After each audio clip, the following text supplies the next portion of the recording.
Boa tarde, amigos. Estamos aqui de volta e esta semana está rica em novas inconveniências a serem comentadas aqui.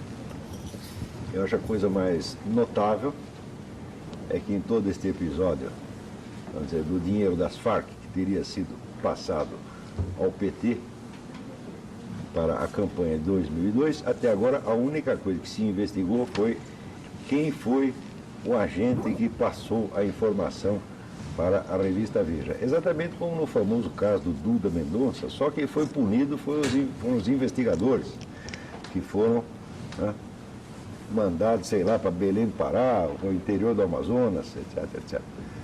O PT nunca foi investigado, nunca foi punido e dificilmente será, pois não existem instituições com força e independência suficiente para enfrentar esta máquina descomunal construída ao longo de 40 anos, certo? Com a ajuda e a complacência daqueles que nominalmente seriam os seus adversários.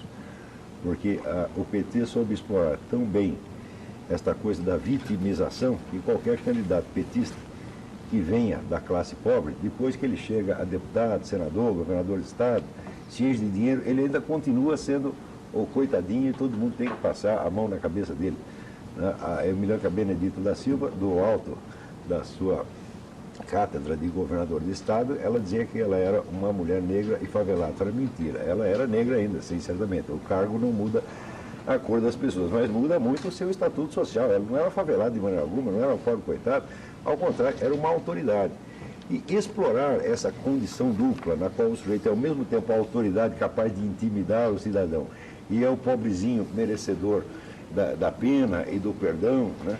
Perdão automático por tudo que ele faça, isso aí, vamos dizer, é de uma crueldade psíquica, é de um maquiavelismo psíquico absolutamente notável. E a carreira de muitos desses políticos, não só do PT, da esquerda em geral, é baseada sobretudo nesse jogo, em que ao mesmo tempo ele faz você se sentir culpado pelas dificuldades que ele teve na infância, as quais eu, aliás, também tive, mas ninguém aqui foi culpado, e nem o PT foi culpado, foi uma coincidência, mas eles fazem você se sentir culpado pelas dificuldades que eles tiveram na infância e ao mesmo tempo fazem você sentir medo da autoridade que eles exercem agora e andam sempre com um porrete ameaçador, como esta semana o seu Aloysio Mercadante andou brandindo contra o deputado Fraga, Alberto Fraga.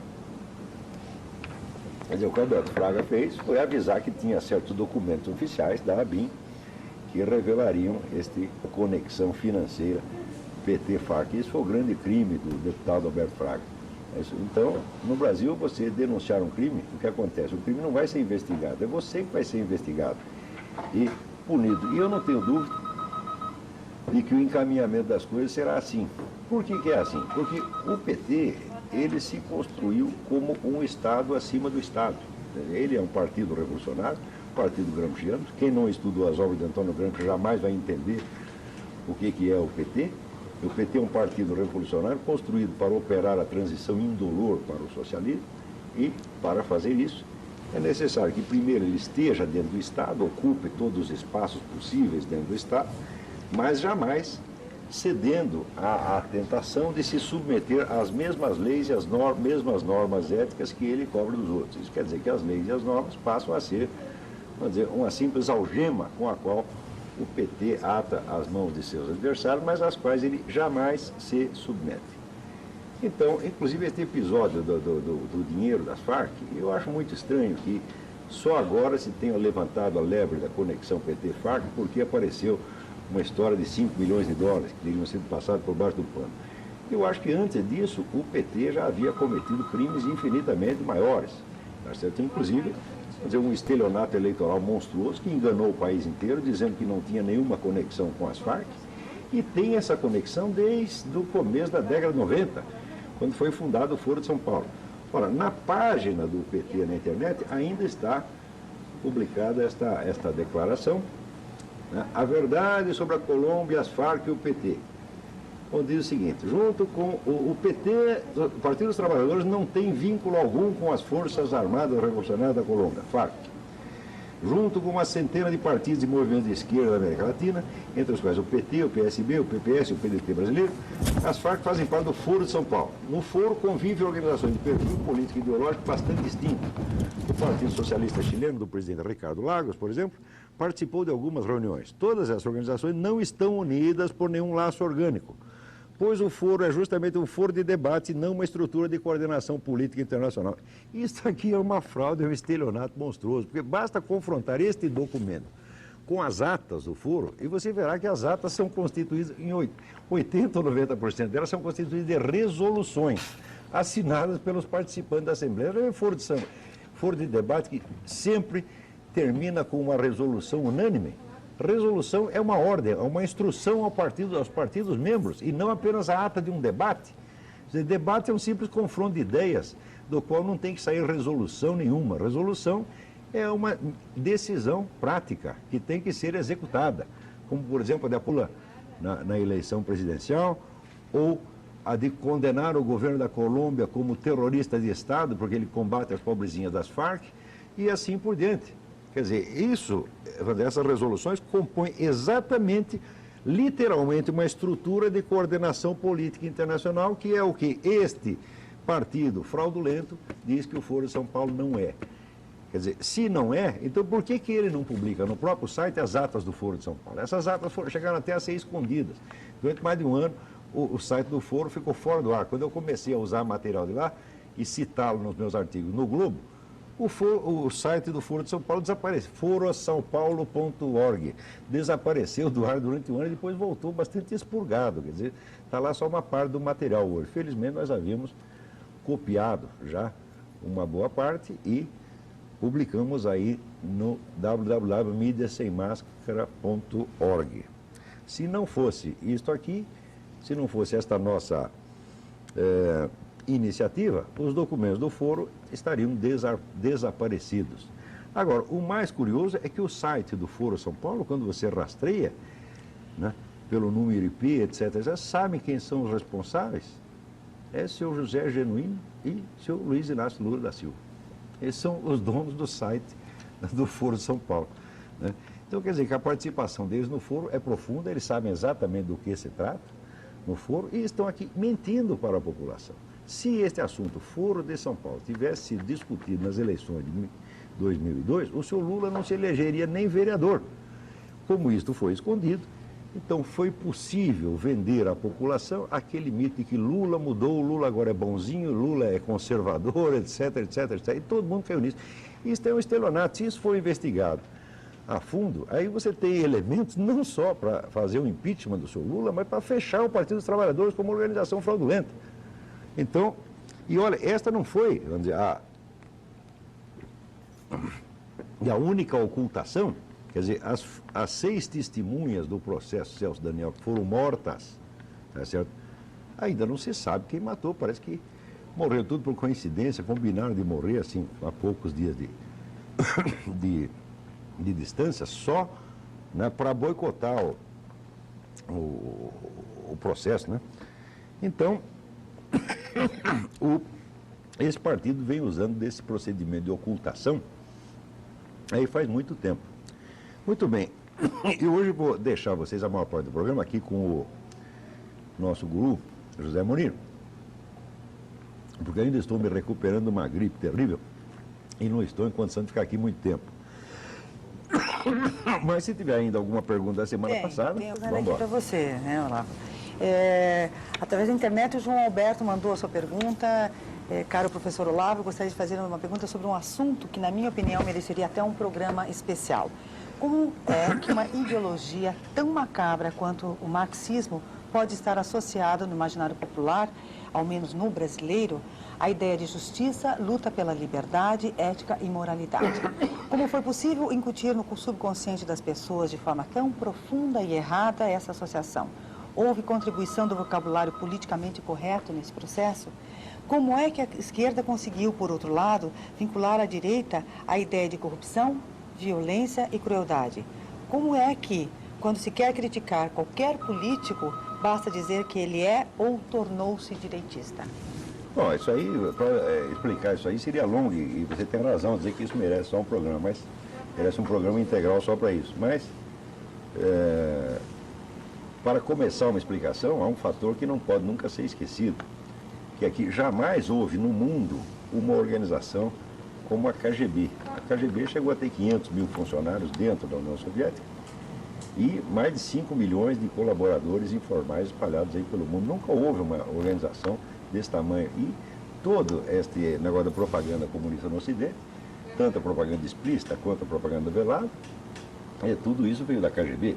E a KGB tinha verbas ilimitadas, quer dizer, é impossível calcular o total, vamos dizer, do orçamento da KGB. Nunca nenhuma organização pró-capitalista ou cristã e tal teve, vamos dizer, 1/1000 desses recursos no mundo. Então foi uma coisa assim, um ataque maciço. Tá certo? Quando a gente rastreia isso, a gente vê que a penetração da KGB na mídia do Ocidente foi monstruosa. Por exemplo, o escritor Vladimir Bukovsky, que foi o primeiro a fazer pesquisa nos arquivos de Moscou, ele descobriu simplesmente que toda a imprensa social-democrática, a imprensa da esquerda light da Europa, toda ela era subsidiada pela KGB. Quer dizer, a KGB tinha os jornais comunistas e ainda tinha os jornais da esquerda light, que de vez em quando faziam de conta que estavam contra, né? Fingiam que estavam contra a União Soviética só para poder apoiá-la nos momentos decisivos, né? Eles não pensem que a propaganda ostensiva é tudo. Muito melhor do que a propaganda ostensiva é, às vezes, você pagar para um sujeito se fazer, até de seu inimigo, não o inimigo ostensivo, mas o inimigo branco, tipo Tucano, né, em cima do muro. O sujeito fica em cima do muro durante 30, 40 anos e quando chega um momento decisivo em que é preciso um apoio, vamos dizer, público à política comunista, aquele sujeito é mobilizado. Isso aconteceu, por exemplo, houve um juiz da Suprema Corte americana, esqueci o nome do sujeito, Frankfurter, Felix Frankfurter. Ele nunca foi comunista, não era nem esquerdista, era um sujeito tucano mesmo, em cima do liberal-democrata, social-democrata. E o Frankfurter era casado com uma mulher que era meio de miolo mole. Então os comunistas vamos dizer, cercaram a mulher do sujeito e a chantagearam durante a vida inteira. E nos momentos decisivos em que precisava legitimar alguma posição comunista, com o pronunciamento de um homem respeitado e tido como apolítico, eles acionavam o Felix Frankfurter. Isto apareceu depois que se abriu os arquivos de Moscou. Para você ter também ideia de até que ponto eles controlavam a vida das pessoas, havia na Europa um escritor famoso que era chamado André Gide. André Gide era homossexual e depois que se abriu os arquivos de Moscou, se viu a lista dos moleques que saíram com ele, uma boa parte foi plantada lá pela KGB para chantagear o homem. Só que no caso do André Gide não funcionou, ele nunca aceitou ser chantageado, era um homem, o André Gide era meio maluco, mas era honesto, então a chantagem não funcionou. Em outros casos, o próprio escritor americano Sinclair Lewis, eles chegaram a tramar o casamento do Sinclair Lewis, botaram uma mulher da KGB para casar com o sujeito. Então, quer dizer, a penetração desta entidade no Ocidente é uma coisa monstruosa, descomunal, como aqui mesmo no Brasil. Aqui foi a KGB que montou a operação que levou a nossa mídia a acreditar que os Estados Unidos, a CIA, armou o golpe de 64. A CIA e o FBI forjaram uma série de cartas, espalharam para a mídia em abril de 64 e todo mundo acreditou. Até hoje isso aí circula como se fosse coisa líquida e certa, mesmo depois que o autor da operação, que foi o agente tcheco Ladislav Bittman, confessou que foi ele e a equipe dele que fizeram tudo. Quer dizer, não adianta o criminoso confessar, né? O outro continua acusado, né? Isso é um caso estranho, isso aí só a propaganda esquerdista que consegue esses feitos. Nunca houve nenhuma organização no mundo capaz de enfrentar um negócio desse. Você pensa que a CIA pode, vamos dizer, CIA tem algo a enfrentar, tem condição para enfrentar a KGB? A CIA é apenas um dos inumeráveis serviços secretos que tem nos Estados Unidos, tá certo? E os recursos dela, vamos dizer, comparar a KGB é a mesma coisa que você comparar, sei lá, um posto de gasolina com a Arábia Saudita, não tem proporção. Né? Se você juntar os movimentos anticomunistas que houve no Ocidente, foram sempre movimentos pequenos, isolados, separados uns dos outros. Nunca houve uma coordenação como a KGB, como existe ainda. Você não pensa que isso aí acabou. Depois se desmantelou a União Soviética, não se demitiu um office boy. da KGB. Estão todos lá com todo o dinheiro que tinha antes. Aliás, todo o dinheiro não, porque uma boa parte do dinheiro da KGB veio para o Ocidente sob a forma de firmas, é a maior operação de lavagem de dinheiro da história. Tem muitas multinacionais que estão operando no mundo e que são, vamos dizer, a mão da KGB que está lá e ninguém sabe. Eu lhes recomendo sobre isso o livro do Vladimir Bukovsky, Julgamento em Moscou. Isso, além dos livros que eu já mencionei aqui, do Harvey Clare, que são os Annals of Communism, da Universidade de Yale. Mas a documentação sobre isso é muito, e o conhecimento que tem disso no Brasil é zero. Então as pessoas estão julgando a coisa totalmente sem perspectiva. Tem gente no Brasil que, se você fala de propaganda comunista, de presença da KGB, o sujeito ri. Mas aquele riso do caipira, que ele não sabe como uma coisa existe, então, está falando que tinha propaganda comunista aqui, quer. Eles são os palhaços, desconhecem o assunto na sua totalidade. Saiu até uma tese, né, de um sujeito, eu não lembro o primeiro nome, mas o sobrenome era significativo, chamava-se Pato, não sei o quê, doutor, não sei o quê, Pato. Né? E ele publicou uma tese que chamava Em Guarda contra o Perigo Vermelho. Então ele estudava o movimento anticomunista no Brasil, nos anos 30, 40, 50.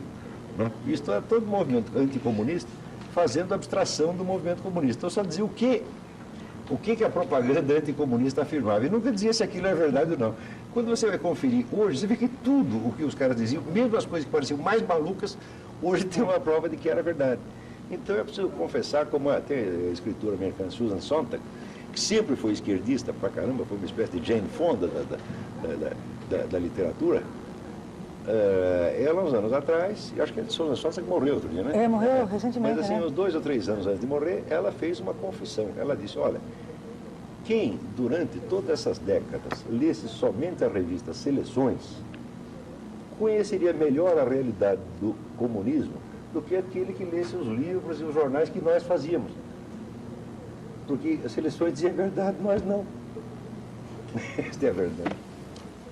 Continuando aqui, eu vou registrar aqui a participação da Ione do Centro Cívico. Vi algumas reportagens sobre a ligação do PT com as Farc e acho que se realmente for verdade essa informação, tudo em torno de nós torna-se assustador. A população tem que tomar conhecimento deste assunto. Eu não perdi. Ela comentando só sobre a ligação do PT com as Farc, que ela você leu, tem toda a razão. e dizendo que é assustador se isso for verdade, né? Que a gente tem que comentar. Tem que ser investigado, quer dizer, não é questão de acusar as pessoas assim a esmo, não. Tem que investigar direitinho. Não pode, porque eu tenho certeza que dentro do PT tem muita gente que não tem a menor ideia disso, não sabe que isso aconteceu e não sabe nem direito o que é o Foro de São Paulo, porque os caras, os representantes que vão para o Foro de São Paulo são elites, a nata. Né? Vai os caras de cima, vai o Gilberto Carvalho, vai o Marco Aurélio Garcia, vai o Zé Dirceu, o próprio Lula. E a massa dos militantes não é informada disso. Tem muita gente que acha que o PT é uma espécie de partido trabalhista, do tempo do Getúlio Vargas, trabalhista inglês, né?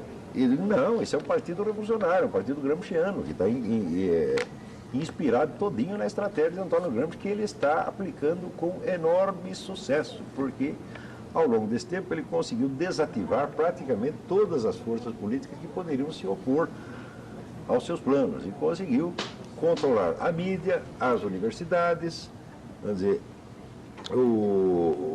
a administração federal, enfim, tem todo, e no fim das contas a justiça. Né?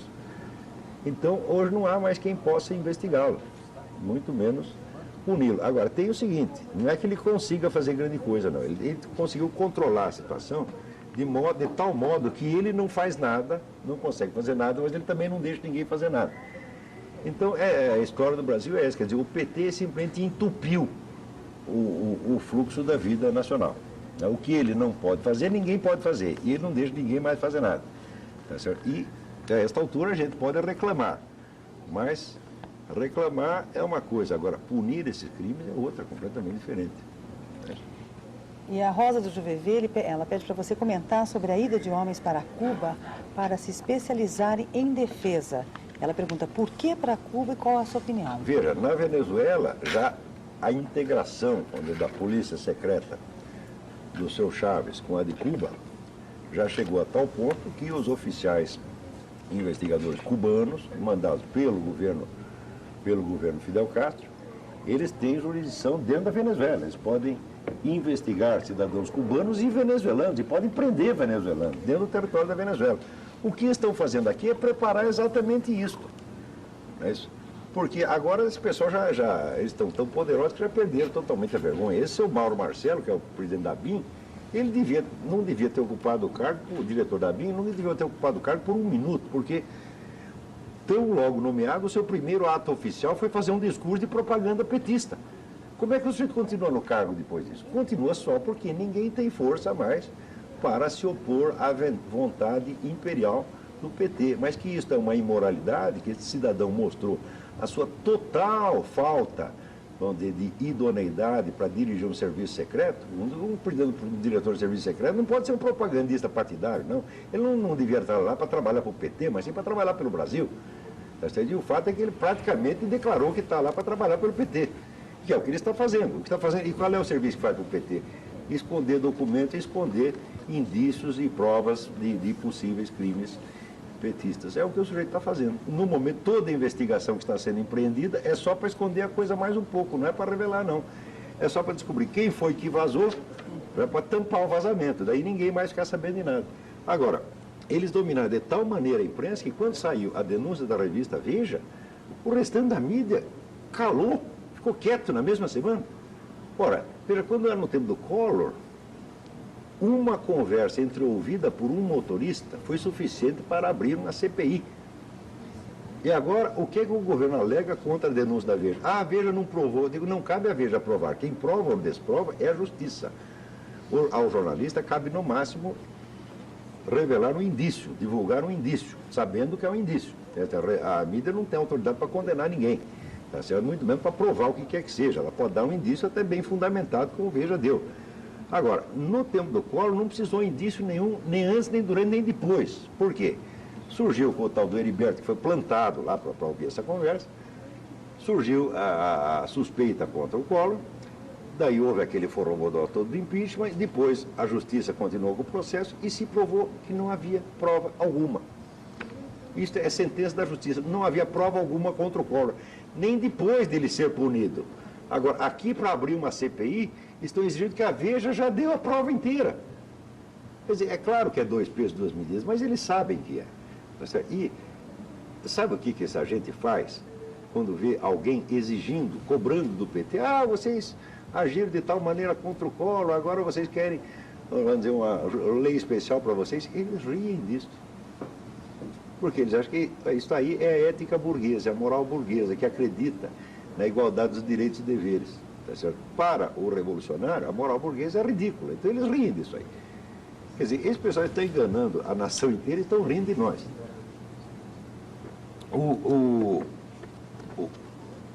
Eu não me lembro o nome do Relações Públicas do PT, que em resposta a um artigo meu, escreveu uma carta ao Globo dizendo exatamente isso aqui. O Foro de São Paulo está enganado, o Foro de São Paulo é apenas um centro de debates.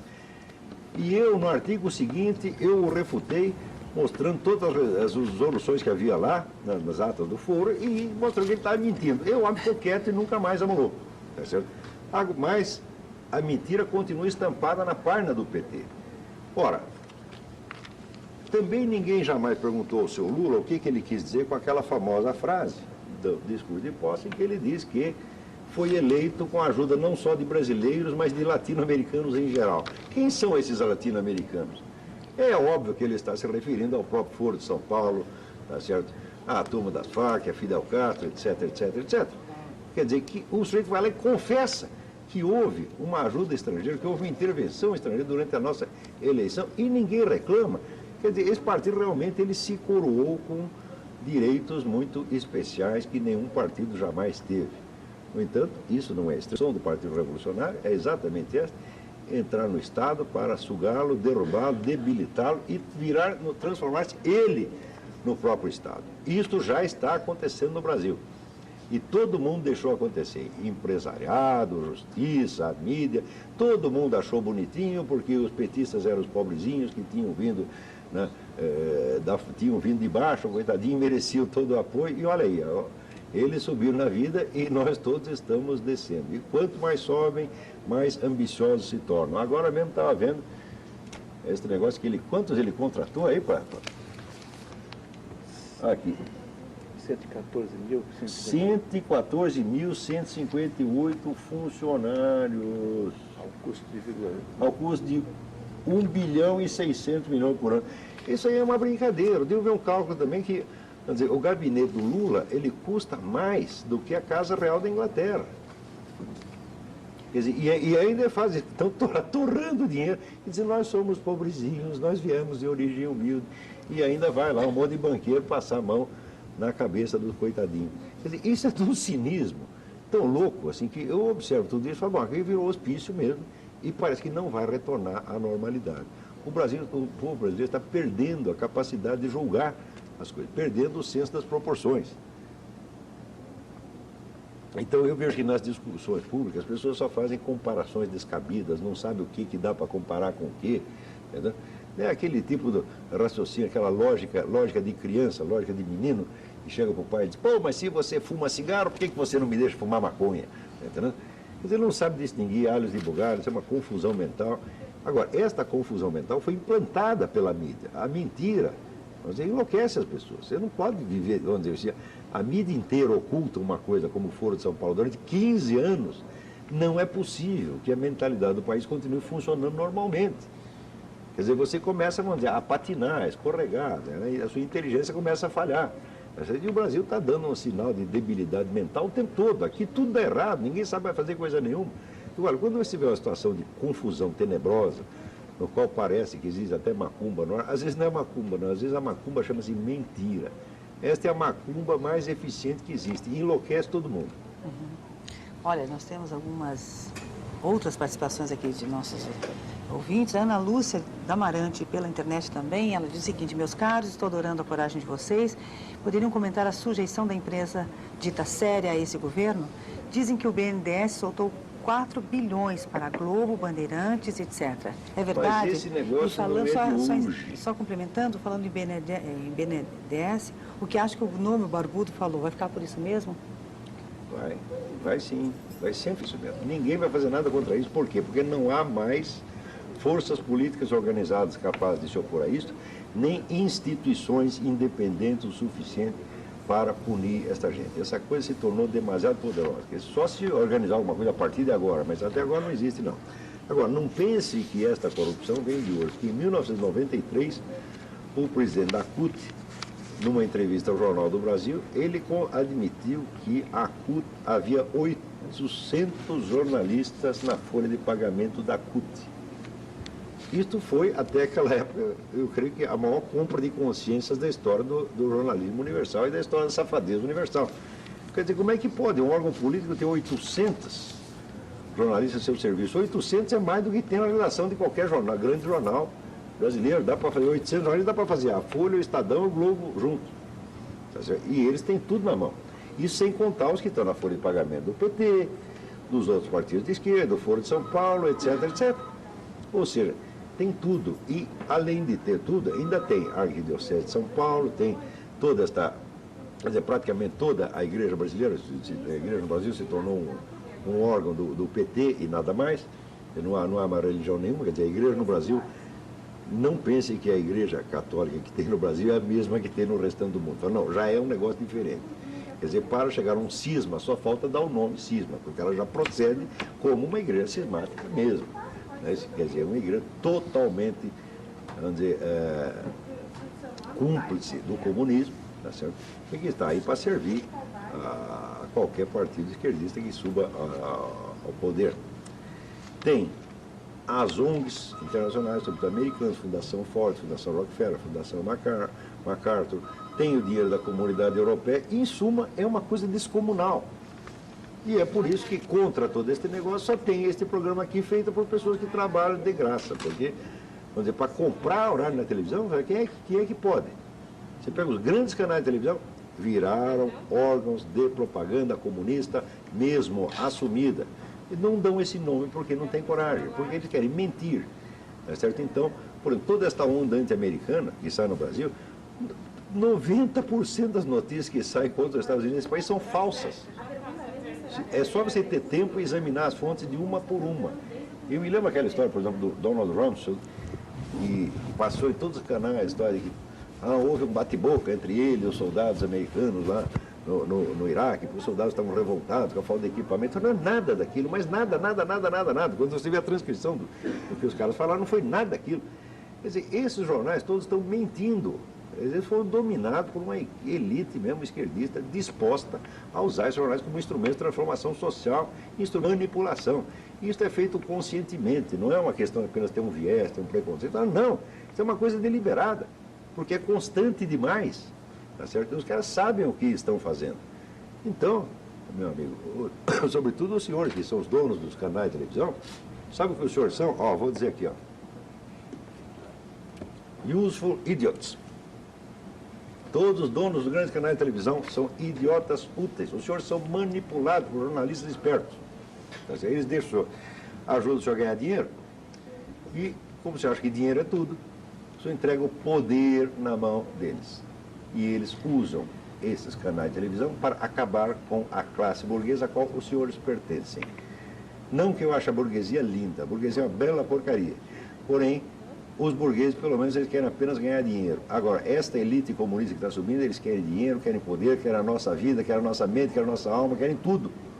Tá certo? Então, eu prefiro os velhos burgueses, né, que se contentam com ganhar dinheiro, mas pelo menos deixavam a gente falar o que queria, sempre teve liberdade. Agora, a partir da hora que sobe essa elite esquerdista, a liberdade acabou.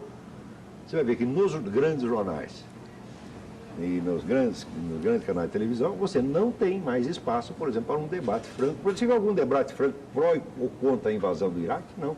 Era o contra e o contra. Um lado é o contrário, o outro lado também é o contrário. Então, o resultado, vocês, telespectadores brasileiros, vocês não estão sabendo de nada, vocês estão sendo manipulados por mentirosos. Tá certo? Não é um outro, não. É 100%. Você pega todos os comentaristas de mídia brasileira, são só propagandistas anti-americanos e vocês acreditam. Eu digo, você pode ter todo o direito de acreditar, mas desde que você tenha a informação dos dois lados. Mas aqui não tem. Não tem nenhuma. É zero. Por exemplo, esta semana teve uma manifestação em Taiwan, 1 milhão de pessoas na rua, tá certo? Contra a nova lei chinesa que reduz a ilha a um estado de sujeição oficial. Saiu em algum jornal brasileiro? Quer dizer, a China, já com a marinha chinesa toda ali em volta, vota uma lei na qual, se Taiwan proclamar a independência, vai ter invasão imediatamente.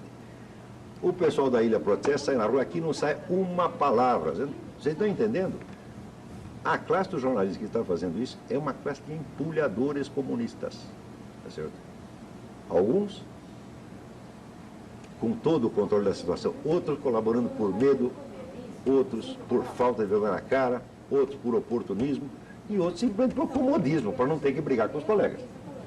Porque eu sei o ódio que os meus colegas jornalistas têm das coisas que eu estou falando. Esse ódio não vai durar para sempre, porque eles não têm força de caráter para odiar por mais do que alguns anos. Depois eles mesmo esquecem.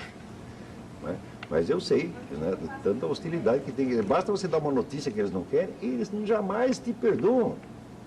Quer dizer, não é que eles não querem que você diga, não, eles não querem que você pense, eles não aceitam que exista alguém que sabe algo que eles não querem que saiba.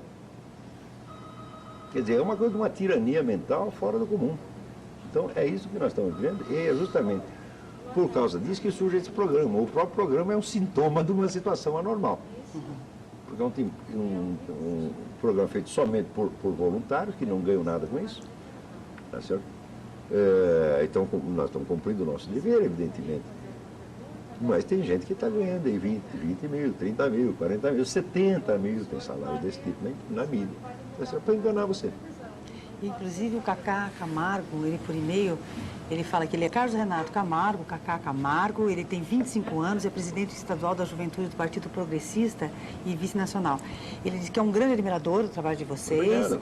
Assiste todos os programas, e ele diz assim, representa a maior juventude partidária do país, sempre aparece muito na imprensa, e ele diz assim que, inclusive, deve se lembrar de mim, porque nas últimas eleições ele peitei, diz ele, meu partido, que declarou apoio ao PT no segundo turno aqui em São Paulo. Mas é mesmo, Então, ainda bem que existem jovens honrados como você que são capazes ele fala assim, de botar a boca no trombone. Ele é um anti-esquerdista, sou um anti-esquerdista, não estou à vontade em meu partido por participar do governo Lula. Recebi sondagens do PSDB e do PFL. Então ele gostaria de saber, Olavo, se vocês estão ligados a algum partido político, se você, né, e gostaria de saber como participar mais ativamente do Mídia Sem Máscara, principalmente lá em São Paulo, porque ele é de São Paulo, o Cacá Camargo. Para você participar do Mídia Sem Máscara na internet, é só você escrever para o Edward Wolff ou o Paulo Diniz, que são os editores. Você pode escrever, por exemplo, para Wolff, wolff@mediasemmascara.org, e manda lá as matérias que você tiver, e o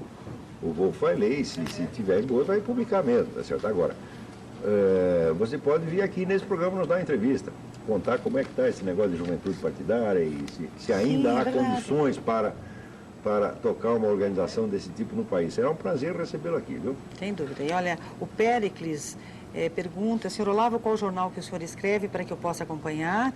E gostaria de confirmar, pelo que eu entendi do que o senhor está falando, o Lula vai continuar no poder para sempre? O Lula é eterno, meu amigo. Tá certo? Ele tem Deus, assim, e logo um pouquinho, né, 2 centímetros abaixo, tem Lula. Você não percebeu ainda, pô? Lula é eterno, imortal, imutável e intangível. Tá certo? Agora, os jornais que é o seguinte, eu escrevo um artigo semanal no Globo, do Rio de Janeiro, um artigo mensal na Folha de São Paulo, um artigo quinzenal na 0 Hora de Porto Alegre, e de vez em quando escrevo alguns artigos nas revistas Bravo e Primeira Leitura, mas esses não têm periodicidade, escrevo quando me dá na cabeça. E depois vou lá... Agora, todos esses acabam depois de ser publicados, esperam alguns dias, depois eu ponho todos no meu site www.olavodecarvalho.org e ou no Mídia Sem Máscara, www.mediasemmascara.org. A gente sempre deixa aí também o endereço, né? Note bem, tudo isso aqui é tudo feito de graça, tá entendendo? Ninguém está ganhando dinheiro nenhum com isso, não tem patrocinador, nós pagamos do nosso próprio bolso. E o Valdir lá de São Paulo, ele fala a mesma coisa, ele também pergunta se você acha que o Lula vai ficar mais 4 anos após a reeleição. Aí o Olavo já respondeu, olha, mas não são mais 4 pelo jeito, né? A oposição está desmantelada, a única oposição que sobrou é o PSDB, mas o PSDB ainda tem uma parte de rabo preso com essa gente. Por exemplo, o PT, quando acusaram o PT de ter vínculo com as Farc, o site do PT respondeu, mas os primeiros deputados brasileiros que fizeram contato com a Farc foi na época o Arthur Virgílio, que agora é senador, né? É senador Arthur Virgílio? Agora, o atual senador Arthur Virgílio e um outro que era do PSDB. Porque, veja, PSDB e PT tinham toda ali uma interface, tá entendendo? São partidos surgindo da mesma origem. Eles vão se diferenciando com o tempo. Mas a raiz é comum e tem uma imensa área de contaminação. Então, é fácil, vamos dizer, você fingir uma oposição entre os dois, se bem que haja gente no PSDB que faz oposição autêntica, tá certo? E criar uma situação meio nebulosa, tá certo? Você não sabe se são amigos ou inimigos, e eles também não sabem direito. Quando convém, são amigos, quando convém, são inimigos. Isso não é oposição de verdade. A verdadeira oposição tem que ser oposição doutrinária, onde você é contra a concepção que o outro tem do Estado, que tem da sociedade, etc, etc. Você tem outra concepção. Isso no Brasil está praticamente proibido. Proibido em parte por quê? Por causa da repressão ideológica petista e por causa da inépcia dos próprios partidos. Não é isso? Bom, agora eu acho que eu vou levantar. Não vai dar para ser respondido. Nem essa aqui, só essa aqui da Lia, do Portão. Vamos. A Veja conseguiu satanizar um movimento digno como o MST. Será que a revista Veja vai conseguir derrubar o Lula, como vem tentando desde o primeiro dia do governo? Satanizar o MST, o que quer dizer? Acusa o MST de invadir fazendas, tocar fogo em tudo, tá certo? Ser o maior latifundiário do país e não produzir nada. Isso não é satanizar, isso é fato. Eu não li todas as matérias da Veja e também não sou nenhum fã da Veja, tá certo? Mas o que é certo, quer dizer,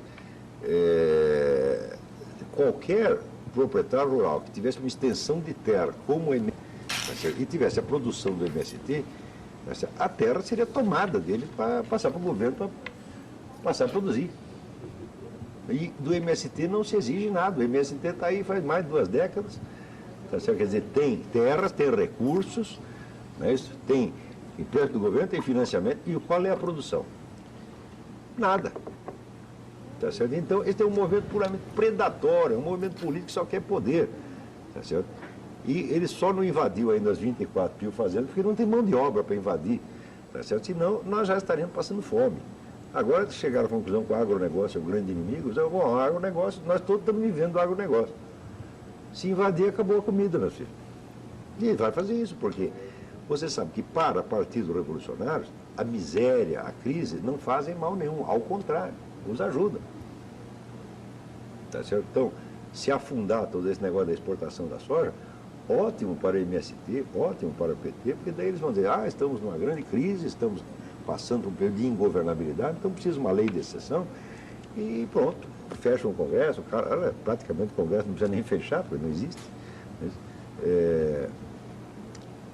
Então, para eles, tudo isso é bom. Agora, não adianta, senhora, o brasileiro vai muito por essa coisa emocional, ele mete aquele emblema do PT aqui, e cada vez que ele vê aqui no espelho, ele chora, imaginando, né, o futuro maravilhoso, sociedade maravilhosa a qual eles estão contribuindo, e as pessoas ficam comovidas com a sua própria bondade.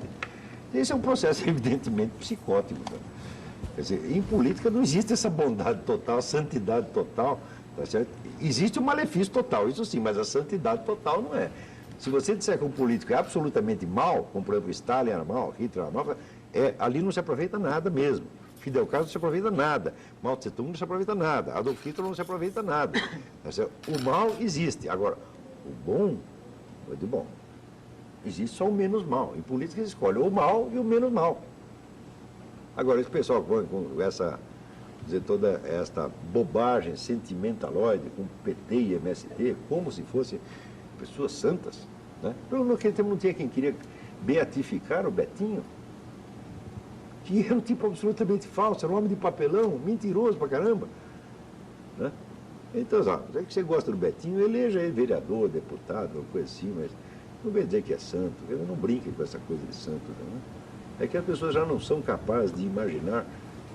Outro dia eu estava fazendo a lista de quais são os ídolos morais brasileiros. Quer dizer, pessoas que no Brasil tiveram fama de bondade excepcional. Era o Betinho, o Ulisses Guimarães, o Teotônio Vilela, né? Tancredo Neves. Então, quer dizer, o povo perdeu o sentido do que é verdadeira bondade. Idade não consegue nem imaginar.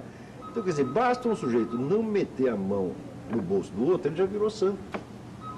Então, vocês estão com um padrão de exigência moral muitíssimo baixo.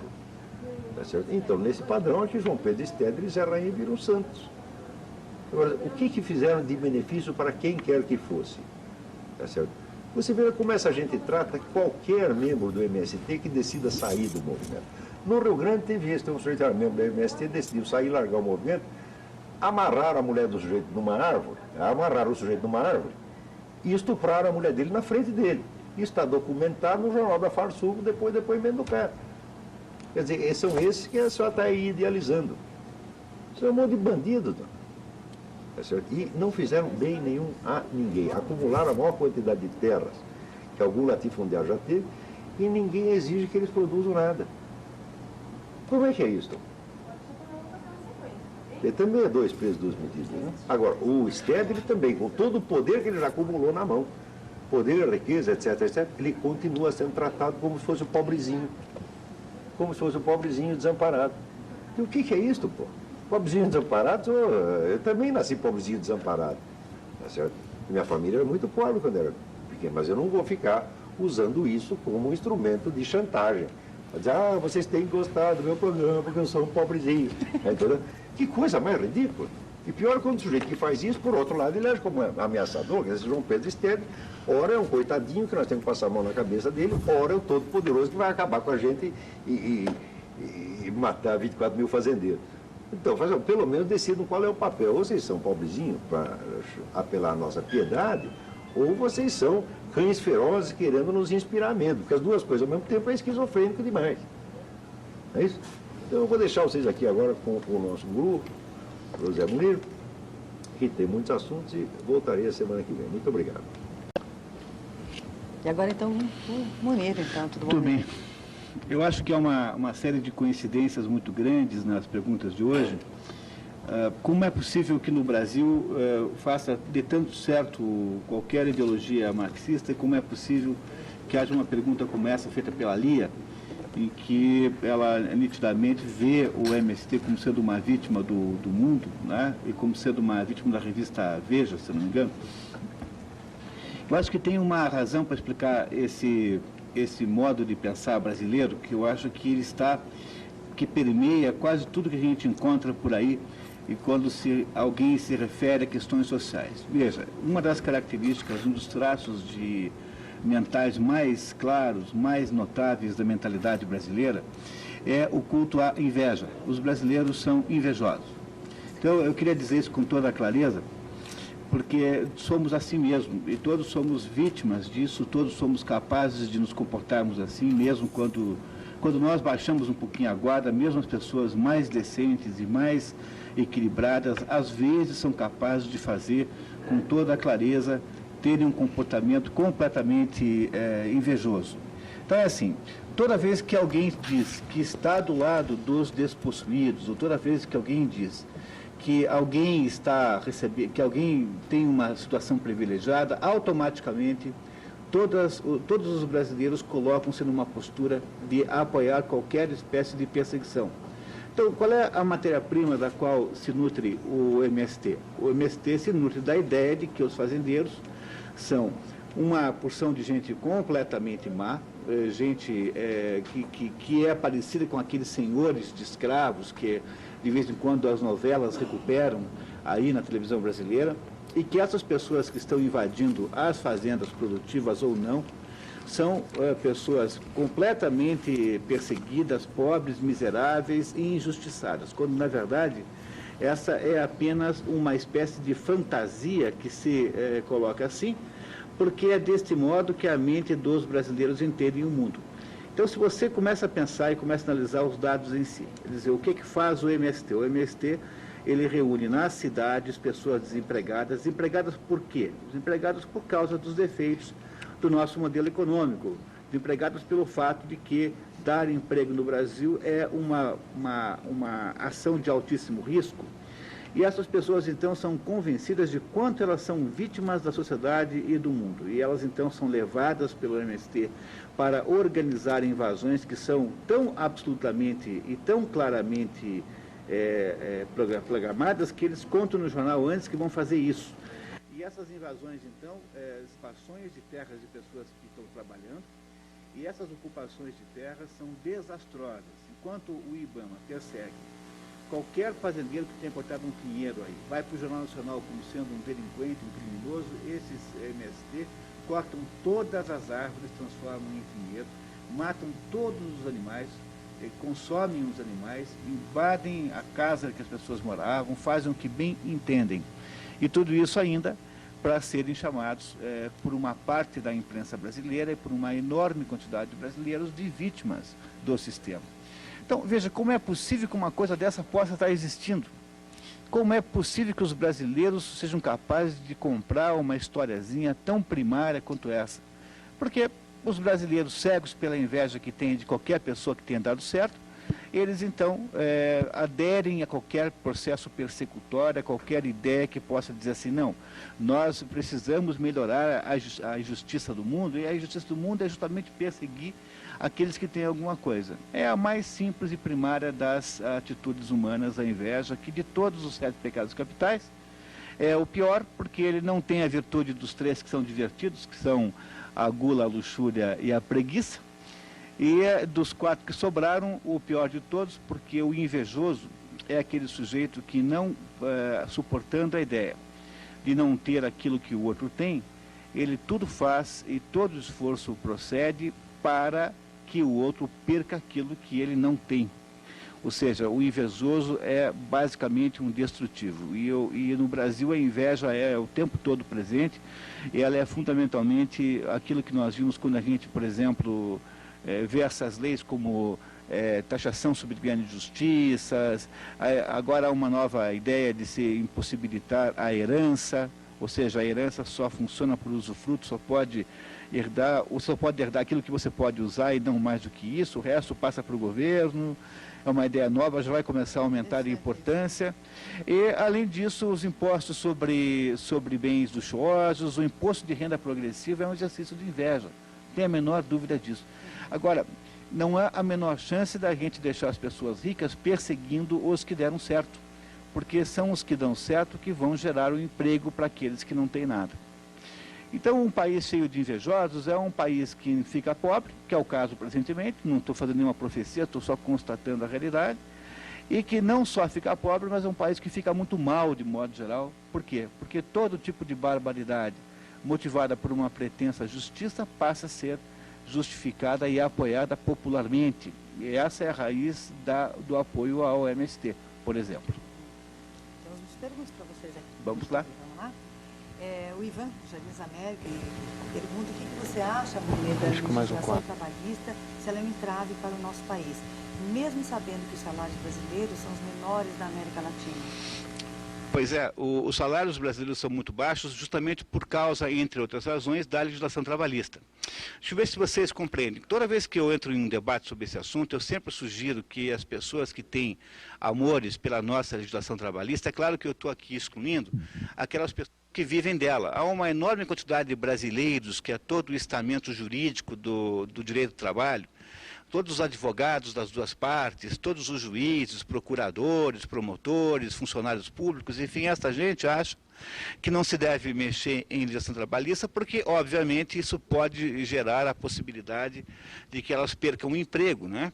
Então, a título de autodefesa do seu emprego, elas continuarão apoiando isso. Agora, aquelas pessoas que não estão interessadas no emprego na legislação trabalhista, tipicamente, o cidadão que é empregado, que está me ouvindo agora, que tem um emprego em qualquer lugar aí, certamente você não está feliz com o seu salário. Pode ser até que esteja um outro, a maioria dos senhores certamente acham que ganham pouco. Mas por que vocês ganham pouco? Vocês ganham pouco porque as organizações, em geral, precisam criar uma espécie de seguro contra a legislação trabalhista que consiste fundamentalmente numa redução da remuneração média. Então, você não percebe isso porque todos os empregadores fazem igual, porque estão todos eles sujeitos à mesma legislação. Quer dizer, se a legislação trabalhista não existisse na atual forma, se ela fosse diminuída a uma infinidade do que ela é, ou melhor, se fosse, como eu sempre tenho sugerido, se só se pudesse reclamar na justiça os últimos 3 meses e nada mais do que isso, ou seja, se houvesse uma possibilidade de tirar a legislação de cima dos patrões, as pressões para aumento de salário teriam sucesso rapidamente, ou seja, o Brasil aumentaria muito a renda de cada um, na medida em que fosse possível se livrar desta espada de Damocles que pare o tempo todo sobre a cabeça de quem dá emprego. Ou seja, dar emprego no Brasil é uma atividade mais ou menos socialmente vista como sendo uma atividade criminosa. Bom, depois que você passou todos esses anos, desde o tempo de Getúlio Vargas. Getúlio Vargas assumiu o governo em 1930. De lá para cá, a partir de 40 e alguma coisa, você tem isso que nós chamamos de legislação trabalhista. Se depois de 60, 70 anos de criminalização de quem dá emprego, seria uma coisa muito assustadora e muito estranha que houvesse emprego farto, fosse fácil contratar uma pessoa, mas justamente acontece ao contrário, porque você já fez a pedagogia para o empresário deixar de ser burro. Então uma coisa que possa existir hoje na vida de uma empresa é tentar se livrar das pessoas. Quanto mais máquina tiver, melhor. Quanto menor for a sua dependência de pessoas, é melhor, porque você não sabe qual será o comportamento induzido pelo ambiente anti-empresarial que essas pessoas terão. Então, essa é a razão pela qual no Brasil ter um emprego é mau negócio. Você não ganha dinheiro tendo um emprego, porque o emprego no Brasil é um ato criminoso, criminalizado por quem? Pela esquerda, pelos intelectuais que são absolutamente contrários ao mundo empresarial e que conseguiram sucesso. Muito bem, na medida em que nós fomos criminalizando mais ainda, e agora só falta virem dizer que não tem emprego porque os empresários são os egoístas, não é isso? Quer dizer, agora o próximo argumento é assim, olha só, não tem emprego, o governo fez tudo o que podia para arrumar emprego. Mas não tem emprego por quê? Porque os empresários são maus. Então nós vamos obrigá-los agora a fazer qualquer coisa, como baixar o tempo da jornada de trabalho sem redução de emprego, ou vamos obrigar as empresas a terem uma quantidade X ou Y de funcionários de acordo com o seu faturamento, ou tentar fazer o que tentando fazer agora na tentativa de consertar esta medida provisória 232, que aumenta aí o imposto de renda das pessoas jurídicas prestadoras de serviço, dizendo o seguinte, que aquelas que tiverem X% do faturamento correspondente à folha de pagamento, essas não serão penalizadas. Olha, quer dizer, é pior, muito pior a emenda do que o soneto, porque no fundo, o que o governo está querendo fazer é obrigar as empresas a se colocarem numa postura de absoluta subserviência a um funcionáriozinho do Ministério do Trabalho, por exemplo, que está profundamente convicto de que a empresa é uma entidade usurpadora de direitos, uma atividade delinquente. Com esse grau de desconfiança, esse grau absurdo de distorção da verdade, o Brasil nunca vai ser um lugar que tenha bons empregos. Essa que é a realidade nua e crua. Vamos continuar discutindo todos os anos, como sendo o mais importante problema nacional, se o salário mínimo é 310 ou 295. Vocês não acham uma coisa ridícula um país desse dar tanta atenção a uma coisa como o salário mínimo? É o cúmulo de preocupação com coisas minúsculas. E por que isso é assim? Por quê? Porque nós não conseguimos deixar as pessoas que querem fazer trabalhar. O mundo administrativo, o mundo legislativo, o mundo governamental é apenas um amontoado de obstáculos e de impedimentos, empecilhos para que nada aconteça. E é assim que nós conseguimos ter uma economia que é 5% da economia americana. Também não sei se vocês se deram conta disso, mas a brasileira, o Brasil tem a mesma área continental dos Estados Unidos. É um pouquinho mais novo, tem um pouco menos de população. Eles devem ter alguma coisa como 50% a mais de população. No entanto, o PIB dos Estados Unidos é 20 vezes maior do que o nosso. Vocês não acham isso uma coisa surpreendente e extraordinária? Como é possível um país tão criativo como nós, com gente tão capaz de trabalhar, todo mundo trabalha aqui e se esforça? Como é possível que a gente não consiga ganhar dinheiro com a nossa criatividade e inteligência? E a razão pela qual nós não ganhamos dinheiro com criatividade e inteligência é que nós não temos a capacidade de aceitar a realidade de que um mérito é mais importante do que o favor, de que a sua competência, o seu talento deve ser mais bem remunerado do que as pessoas que você conhece, porque nós achamos todos, no fundo, que o Estado deveria nos sustentar. E como nós não vamos nunca encontrar no Estado uma fórmula que gere riqueza e prosperidade, nós seremos uma sociedade que continuaremos invejando aqueles que deram certo. Como a nossa fórmula não funciona, nós ficaremos colocando a culpa naqueles que estão funcionando. E desse jeito o Brasil continuará sendo um país eco. O Brasil continuará sendo um país de renda muito mediana, um país que sempre estará muito aquém das suas potencialidades. Então, na verdade, você critica essa legislação trabalhista, né? E, na sua opinião, qual seria, então, uma forma, uma solução para isso? Mudar tudo? Como que seria? Você acha que isso poderia funcionaria melhor? Dar liberdade para negociação total? Bom, exatamente a fórmula eu não sei, e nem seria o caso de trazer aqui, mas eu consigo estabelecer as diretrizes fundamentais que deveriam estar aí funcionando. Primeira diretriz. A diretriz é o seguinte: vamos nos tratar como adultos. Muito bem, então se um certo indivíduo, um cidadão, tem 18 anos, pode votar para presidente da República, se pode ser convocado para ir à guerra, pode doar sangue, pode comprar e vender, pode assumir paternidade e maternidade, tem direitos civis plenos e totais, por que essa pessoa tem que ser tutelada pelo Estado na hora que arruma um emprego? Ora, se você não é capaz de se defender perante o seu patrão, então você deveria deveria pedir ao Estado que também o tutelasse no resto, porque não é uma atitude de adulto. Então é o seguinte: os indivíduos fazem acordos entre si. Esses acordos podem ser de qualquer jeito. Se esses acordos forem descumpridos, aquela parte que se acha ofendida tem que ter um prazo para reclamar. Pode ir a um juiz, pedir uma intermediação jurídica, mas esse prazo não pode ser muito grande, não. Por quê? Porque se você tem, depois de 3 meses que você está empregado num determinado lugar, você não recebeu horas extras, trabalhou a noite inteira, disseram a você que o salário ia ser X e foi Y. Você foi errado de modo errado e injusto com relação àquilo que você havia combinado, você tem todo o direito de reclamar, mas só 3 meses depois. Porque se você, 3 meses e um dia, você continua gostando dessa ideia, então você está conivente com a situação em que você se meteu. O seu direito de reclamar desaparece automaticamente, você não tem mais direito moral de reclamar. Bom, contestar isso é me dizer assim, olha, mas e as pessoas que são analfabetas e são ignorantes? Bom, essas pessoas então não deviam poder votar então. Quer dizer, você dá o voto ao analfabeto, uma pessoa que é, obviamente, uma pessoa inferiorizada mentalmente. Se isso é verdade, como é que você pode aplicar nos dois casos um critério diferente? E eu sei por que você aplica nos dois casos um critério diferente. É porque no caso do Estado, o Estado, obviamente, gosta da ideia de tutelar. Quer dizer, quando você fala de legislação trabalhista, imagine você as centenas e centenas de pessoas que vivem disso, exclusivamente disso, e que ganham a vida intermediando essa tirania chamada Justiça do Trabalho, que é uma tirania, uma legislação tirânica. Ela é uma legislação voltada para tutelar as pessoas, e os seus maiores vítimas não são os empregadores. As suas maiores vítimas são os empregados, porque são essas pessoas que não arrumam mais emprego. Mas não é porque não arrumam emprego porque o patrão o colocou numa lista negra qualquer. Não arrumam mais emprego porque as outras pessoas estão percebendo o que está acontecendo, e aí quando conseguem gerar um emprego, o geram com baixa remuneração. Por quê?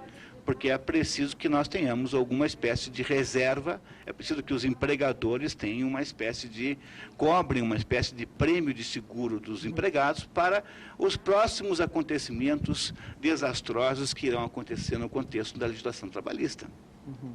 A Jaqueline do São Brás, Unira, diz que com análise deste quadro político-econômico tão nefasto que vigora no país, o que o povo brasileiro pode esperar? Um grande abraço a todos, em especial para você, porque ela é sua ex-aluna. Que bom ouvir você. Né? Olha, eu acho assim, que as coisas não estão perdidas. Em primeiro lugar, temos que parar de apoiar políticos totalitários. Então, a primeira providência é não cair como bobo na conversa que essas pessoas fazem com você. Toda vez que um político vier falar com você e disser assim, que ele, na sua última gestão, produziu 200 leis sobre qualquer coisa, você já o exclui da sua possibilidade de voto, porque o sujeito que produziu 200 leis em 4 anos é aquele sujeito que gerou 200 empecilhos na sua vida, criou 200 obstáculos. Apoie aqueles políticos que não geram leis e que se esforçaram, no contrário, para retirá-las e não para colocá-las. Segundo, nunca acredite num político que diz que vai resolver o problema para você. Quando diz para você que ele vai resolver o problema do Brasil, se você o eleger, ele vai dizer assim, você me dá o teu dinheiro e eu resolvo o teu problema.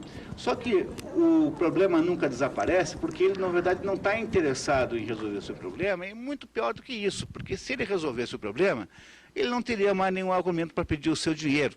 Então, o que o PT resolveu? Resolveu problemas? Resolveu. O PT deu emprego para 114.158 funcionários em 2 anos. Esses 115 mil pessoas aqui eram pessoas ligadas à militância do PT, com toda certeza. Essas pessoas estão com a vida arranjada. De onde é que veio o 1.600 bilhões que eles estão recebendo agora? Num país em que o superávit primário não paga a dívida pública. Esse 1.600.000 aqui veio do seu bolso, que está me ouvindo aqui. E como é que você entregou para o governo isso? O governo falou para você que era para o Fome Zero, falou que para você que era para acabar com a justiça do mundo, o governo disse para você que era para boas razões, e mais do que isso, não foi só o governo quem falou para você isso. Foram os economistas dos bancos que disseram para você que o governo agora tem uma coisa chamada equilíbrio fiscal, que isso é uma coisa muito boa, que o Brasil nunca teve. E então o modo de manter esse equilíbrio fiscal quer dizer, que significa arrecadar pelo menos a mesma quantidade de dinheiro que você gasta, é o modo que impede que você discuta a razão, as destinações para quais o dinheiro arrecadado vai. É mais ou menos uma espécie de lei da responsabilidade fiscal, em que o governador, o prefeito, até mesmo os órgãos estatais ficam limitados a um certo teor de endividamento, mas nunca ninguém vai perguntar para eles onde é que eles estão gastando o dinheiro. E na medida em que esse endividamento parece que vai ultrapassar os limites, a melhor e mais fácil maneira de lidar com isso é aumentar os impostos. Portanto, a lei de responsabilidade fiscal, no fundo, é apenas uma justificativa moral para que os impostos cresçam. Então, é preciso que a gente, em primeiro lugar, que nós nos resguardemos com essa conversa. Não dá para a gente resolver todos os problemas do mundo, mas é preciso, em primeiro lugar, dizer não de modo assintoso a todos os políticos ligados a projetos de esquerda. Se todos são ligados a projetos de esquerda, escolha aquele que parece estar menos à esquerda. Escolha aquele que tem um potencial menor de se imiscuir na sua vida pessoal. Aquele que tenha, provavelmente, a cara menos humana. Porque os mais perigosos são justamente aqueles que têm uma postura de ter um rosto completamente humano, porque é a partir deste rosto humano que eles pegarão todo o seu dinheiro para botar no bolso deles. É um golpe velhíssimo, em que a população brasileira, por ser absolutamente influenciável, é capaz de cair com uma rapidez muito grande.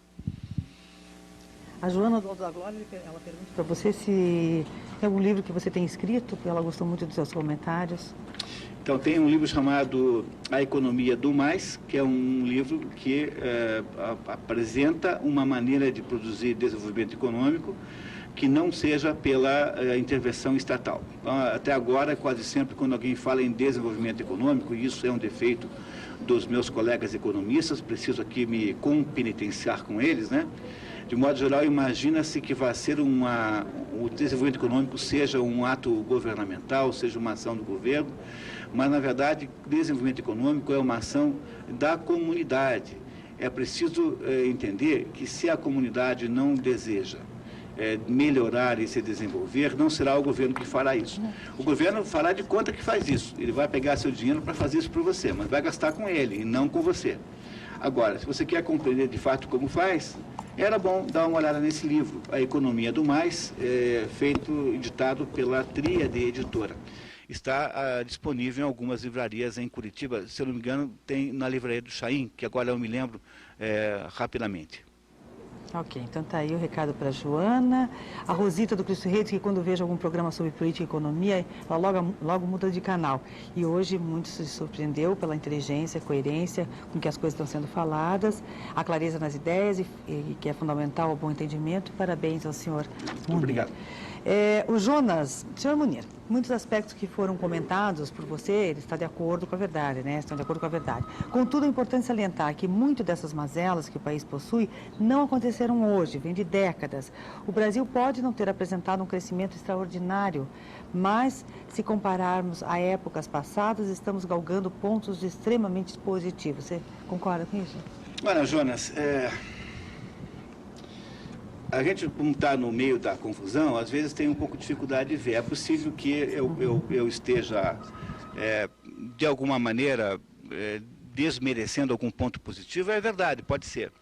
Mas eu queria muito lembrar você algumas coisas fundamentais nas quais você deveria prestar atenção. Olha só, há um economista chamado Paulo Rabelo de Castro que criou uma imagem fundamental, muito inspirada para explicar o atual estado da economia brasileira. Ele diz assim, que a economia brasileira parece com uma grande roda gigante.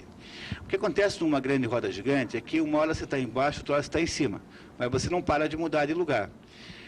Estando embaixo, estando em cima, a roda gigante não sai do lugar, pelo menos não deveria sair, né? Quer dizer, a sensação que você tem é que você subiu, mas logo em seguida você cai. Então, nós tivemos no primeiro ano do governo Lula um crescimento econômico igual a zero.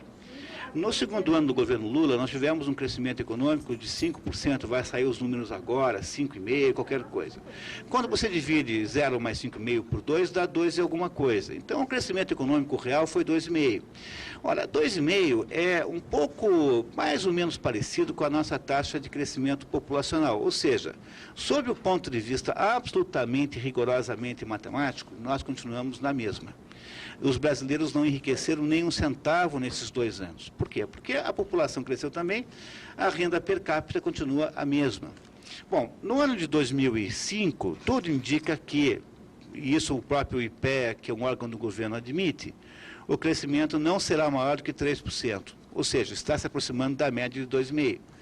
Será que ao haver qualquer distúrbio externo, porque também não deixemos de considerar que nunca houve na história do Brasil recente 2 anos tão bons sob o ponto de vista externo, ou seja, a economia internacional é uma maravilha.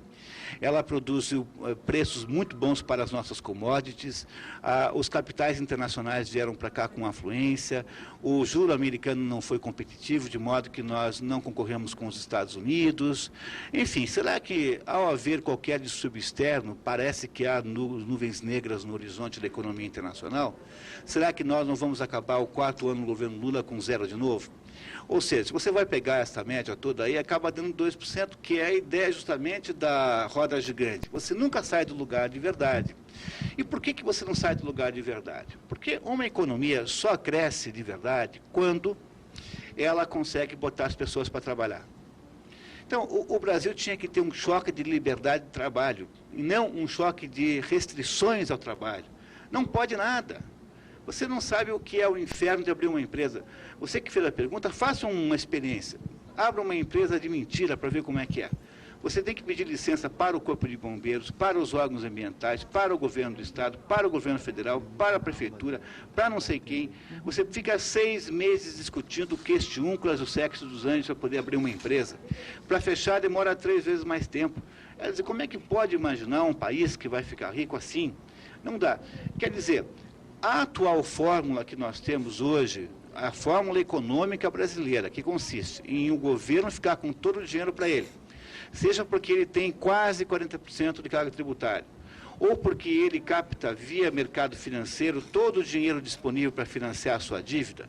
Quer dizer, esta fórmula, eu garanto a você, não vai gerar progresso nenhum. O Brasil não vai enriquecer assim. O Brasil só vale 5% do PIB americano. Você acha que isso é alguma coincidência? Agora, você me dizer que isso não começou ontem, há 2 anos, é verdade, eu não tenho a menor dúvida disso. Também, no entanto, eu não estou dizendo que para você que é verdade, porque eu esteja querendo aqui inocentar o PT. O PT tem 20 anos de idade, e durante 20 anos o PT, na sua ação legislativa, passou 20 anos criando um pedaço dessa situação, opondo-se a tudo quanto foi reforma, criando todo tipo de empecilho, enfatizando e apoiando todo tipo de privilégio de pessoas que vivem às custas dos outros, que eram sua base eleitoral. Quem é a base eleitoral do PT? Era fundamentalmente o funcionário público. Esse era que é o eleitor do PT. Ou seja, há 20 anos faz que o PT está criando as condições institucionais para que a situação tenha chegado no ponto que chegou. Então, não adianta ficar falando agora em herança maldita, porque isso é mentira. Não tem herança maldita nenhuma. A herança é a herança dele mesmo. Ele mesmo gerou uma herança que ele agora assumiu. Agora, é claro que também é anterior aos 20 anos do PT, claro que é. Na verdade, as origens desse fato estão na nossa maneira brasileira de ver o mundo, que acha, como o Brasil foi uma sociedade criada pelo Estado, o Estado sempre foi mais importante que a sociedade, que acha que, no fundo, ninguém tem que cuidar da sua própria vida, que é mais fácil você chamar o governo. Essa ideia que permeia toda a história do Brasil, ela foi se tornando cada vez mais sofisticada. Houve um processo de sofisticação nesta ideia brasileira clientelista e rentista. O Brasil é um país de rentistas, pessoas que acham que vivem apenas da possibilidade de usufruir do esforço alheio. Agora, é claro que, embora isso tenha histórico muito antigo, ao mesmo tempo, o processo todo se acirrou a partir do governo Juscelino Kubitschek, que foi quando nós aprendemos a fazer dinheiro falso, que foi que começou a inflação brasileira, e, sobretudo, a partir do momento que a esquerda tomou o poder. Porque os primeiros anos de governo militar foram, de certa maneira, uma espécie de ilha de racionalidade nesse assunto. Na medida em que nós retomamos a democracia, automaticamente nós retomamos a ideia de que agora sim o Estado tinha que estar aí disponível para atender a todos. E é a partir desse momento que a esquerda toma o poder, já com o PSDB, agora com o PT, e é dentro desse contexto da esquerda que nós não vamos enriquecer nunca mais. E na hora então que tiver todo mundo do jeito que está agora, o governo vai dizer que é a culpa daqueles que não puderam fazer. Ou seja, quando o Brasil continuar assim, o governo vai dizer, está vendo? O capitalismo não funciona. Na verdade, o capitalismo nunca foi deixado de trabalhar aqui. O problema do Brasil não é excesso de capitalismo, é falta de capitalismo. É falta de iniciativa privada, não é excesso de iniciativa privada. A Isilda da Campina do Siqueira, Munir, ela diz que é impressionante a passividade com que o povo brasileiro assiste às coisas que acontecem no país. Ela te pergunta o seguinte: será que eu, com 104 anos, vou ter que bater panelas na rua para acordar o povo? Pois é, a senhora podia começar, né? Talvez as pessoas criem um pouco de vergonha e fazem como a senhora, né? É que nós somos, de fato, passivos, somos. Há um comentarista lá no início da colonização do Brasil, um comentarista francês que escreveu um livro. Eu sinto muito, eu não lembro agora os nomes. Ele dizia o seguinte: olha, a coisa mais fácil que tem no mundo é você chegar para os índios brasileiros e convertê-los ao cristianismo. Você chega assim naqueles índios todos lá, e em 5 minutos eles viraram cristãos, todos. Eles não têm a menor resistência à catequese. No entanto, 10 minutos depois que você os converteu, eles já se tornaram tudo que eram antes, esqueceram completamente que tinham virado cristãos. Essa nossa capacidade brasileira de não levar nada a sério, de certo modo, se é, por um lado, uma coisa muito boa, porque, afinal de contas, isso faz com que nós tenhamos uma maior predisposição a nos envolver em projetos malucos, tirânicos, sanguinários, ao mesmo tempo nos transforma em pessoas de uma docilidade, de um poder de serem manobrados extraordinários. Olha, eu vou até pedir desculpas para os nossos telespectadores, mas agora nós encerramos então as perguntas, porque o que acontece, né, Munir, as pessoas ficam fazendo perguntas até o finalzinho do programa, não dá tempo de responder, daí elas ficam chateadas, então nós vamos interromper agora, aí na semana que vem quem quiser fazer mais perguntas pode daí ligar para cá. Vamos responder aquelas que já foram feitas, por exemplo, essa do Antônio Carlos do Batel, que pediu para comentar sobre a questão da justiça do trabalho e o nosso medo de gerar empregos. Diz ele que ele teve 2 funcionários, um trabalhou por 1 ano, ganhava R$1.000, pediu uma indenização de 21 mil. E o outro trabalhou com ele por 90 dias, ganhava R$500, pediu uma indenização de R$9 mil. Então, os maiores, o malefício maior de todos não é você. Eu sei que você está sendo vítima. Quem está sendo de fato prejudicado por isso é o conjunto das pessoas que trabalham no Brasil. Porque você vai chegar à conclusão de que chega de ser otário e você não... Porque, obviamente, que essas pessoas terão uma chance muito grande de ganhar essas ações na justiça. Então, como você, milhares de outros empresários pensam 20 vezes antes de gerar um emprego. E será assim cada vez pior. Quer dizer, eu não sei qual é a inteligência de um sistema cujo objetivo final é destruir o emprego que as pessoas têm. Porque como é possível que nós sejamos capazes de não dizer uma palavra com relação a isso? Porque esse assunto da justiça do trabalho é escandaloso. Não é alguma coisa que tem que ser remendada ou que precisa ser melhorada. Não é alguma coisa que com um pouco de reforma melhora. É alguma coisa que nós temos que jogar tudo no lixo e começar do zero. Porém, o Brasil não entende porque as pessoas aqui não fazem ligação entre causa e efeito. Então, as pessoas não entendem que esses salários ridículos que elas ganham acontece por causa do apoio que elas dão a um sistema absolutamente tirânico de perseguição de quem gera emprego. Qual é o sentido que tem de você perseguir quem gera emprego? Não tem nenhum cabimento isso. E qual é o resultado disso no final das contas? É ou emprego nenhum ou emprego ruim. Pois ninguém pode reclamar. Se você apoia o sistema de justiça do trabalho, você não tem o direito de reclamar. Agora, se você não apoia, comece a contar para os outros isso. Vamos ver se a gente consegue fazer alguma coisa nesse país para gerar um impedimento institucional para alguma barbaridade institucionalizada estatal como essa. Então, eu acho que você tem toda a razão, sinto muito, mas você ainda, ironicamente, não é a maior vítima. A maior vítima são esses outros fulanos aí, outras pessoas como essas que pediram essas indenizações e que não vão ter outra chance de conseguir porque não vão arrumar outro emprego. E o Alexandre do Centro, eu gostaria de saber se existe alguma forma jurídica de se opor ao aumento do salário dos políticos. Não, tem fórmula, eu não sei, não sou advogado. No entanto, eu sei por intuição e por experiência de vida que mais importante que qualquer fórmula jurídica é a fórmula política. Então, politicamente é possível se opor. Tanto é que a primeira tentativa que foi feita pelo novo presidente da Câmara foi obstada politicamente, não juridicamente. Ao contrário, né? Para que houvesse o aumento por via jurídica, ele teve até a assessoria do presidente Jobim, do Supremo, que queria, por todo modo, conseguir que isso acontecesse de um jeito ou de outro. Eu, pessoalmente, não tenho lá muita implicância com isso, não. Eu acho que o problema maior, o maior malefício que essas pessoas fazem, não é ganhar bons salários. Se eles tivessem dobrado o salário, não que eu acho que isso fosse uma coisa boa, mas eu acho que esse dos malefícios é o menor, porque o maior malefício de todos não é eles ganharem salários exorbitantes. Podem ser injustos, mas eles não acabam com o país.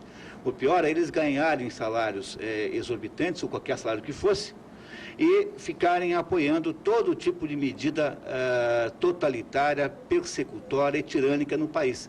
O malefício que eles fazem não é ganhar mais ou ganhar bem. Se você ganhar bem, fica quietinho, né? Então não fazer nada para prejudicar a gente, eu não né? queria nem entrar no mérito do salário, porque eu acho isso completamente secundário. O problema, o malefício que a gente faz é topar assinar qualquer coisa por um pedaço de orçamento, por um dinheirinho aqui ou um dinheirinho lá.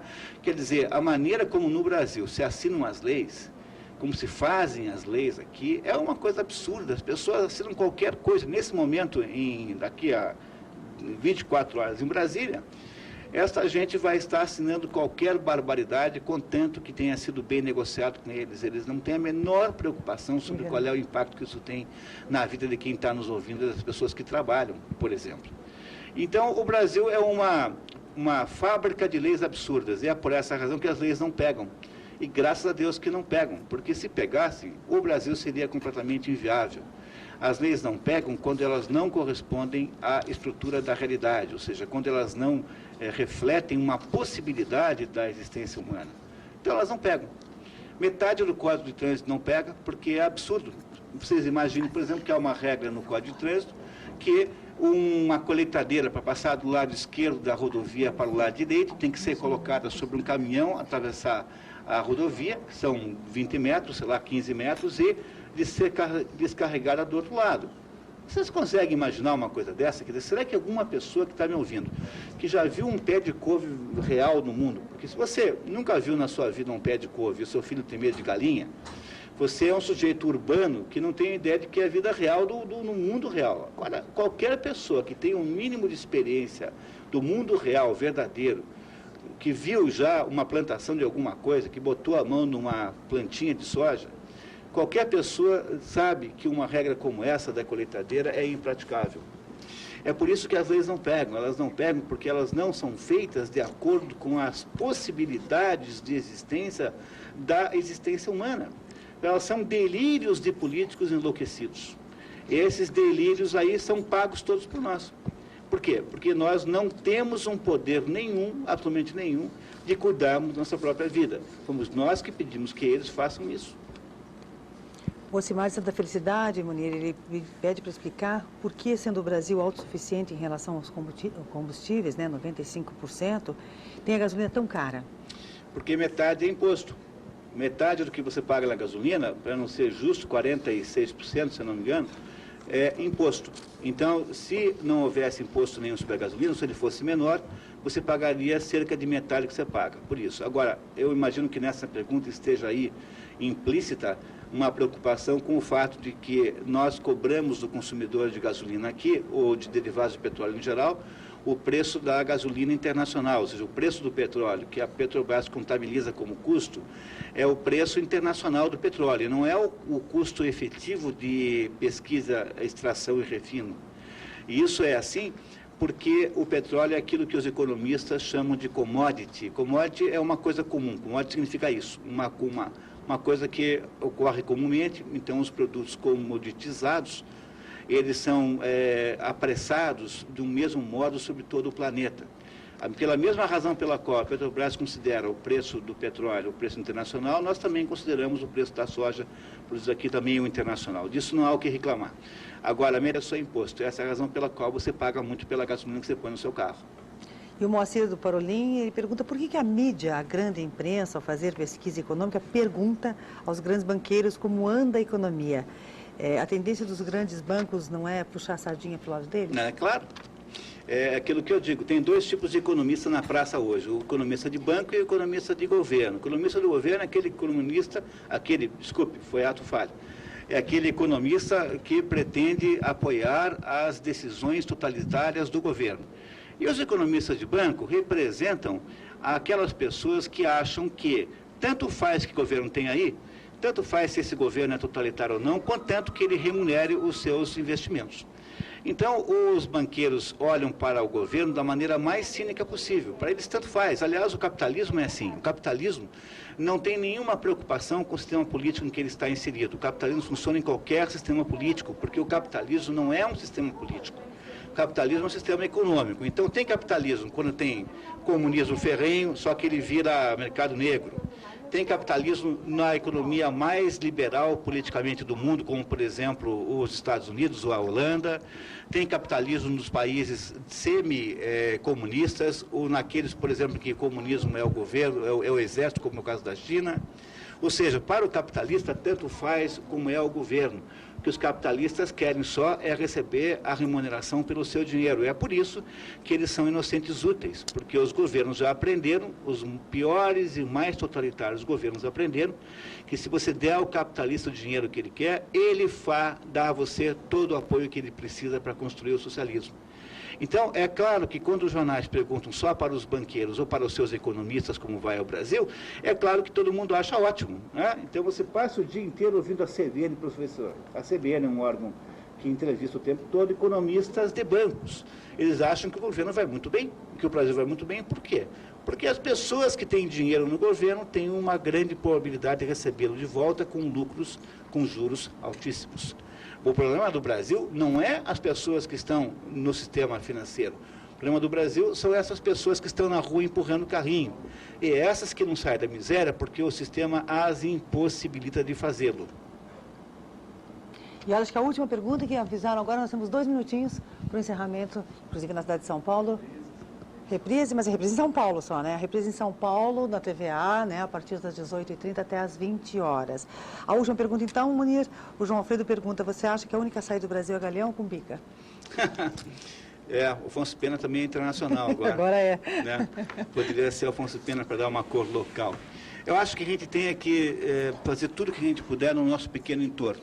Se nós pudermos produzir no nosso entorno uma realidade, ou seja, pudermos produzir um ambiente voltado para as coisas reais, verdadeiras, estaria muito bom. Se você fizer na sua família um processo de desenvenenamento das pessoas, está muito bom. Se você puder fazer para os teus alunos na aula onde você é professor, se você fizer dentro da tua existência empresarial, criar um ambiente desenvenenado, está muito bom. Então, eu não sei quanto nós podemos fazer, mas nós podemos fazer muito mais do que nós estamos fazendo, de todo jeito. Garanto para vocês. Muito bem. Então, eu acho que agora terminamos, né? Queria, então, agradecer mais uma vez a atenção e dizer que o objetivo dessa nossa conversa hoje foi apresentar uma visão liberal dos problemas contemporâneos do Brasil, mostrando a vocês que há outro meio de fazer, sim, e esse outro meio de fazer não passa pela forma que está aí hoje em aplicação. Muito obrigado.